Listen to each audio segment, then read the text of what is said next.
جب ظالموں نے امام حسین رضی اللہ تعالیٰ عنہ کے جسم مبارک کو شہید کر دیا تو ان کا سر مبارک نیزے پر بلند کیا گیا، مگر کیا وہ خاموش ہوا؟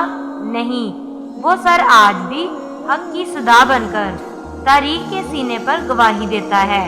جب سر حسین نیزے پر بلند کر کے شام لے جایا جا رہا تھا تو راستے میں لوگوں نے سنا کہ امام حسین رضی اللہ تعالیٰ عنہ کا سر سورہ کاف کی تلاوت کر رہا ہے، جس کا ترجمہ کچھ یوں ہے: کیا تم نے یہ گمان کیا کہ کاف اور رقیم والے ہماری نشانیوں میں سے کوئی عجیب نشان تھے؟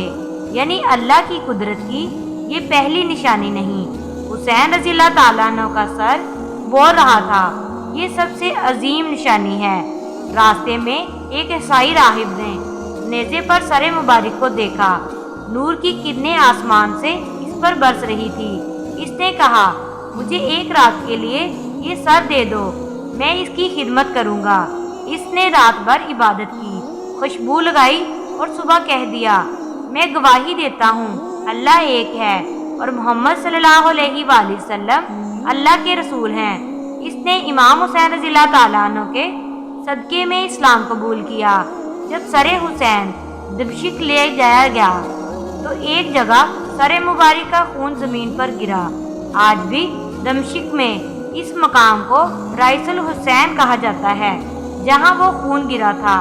یہ کوئی عام سر نہیں تھا، یہ سر اس نواسہ رسول صلی اللہ علیہ وآلہ وسلم کا تھا جس نے حق کے لیے اپنا سب کچھ قربان کر دیا۔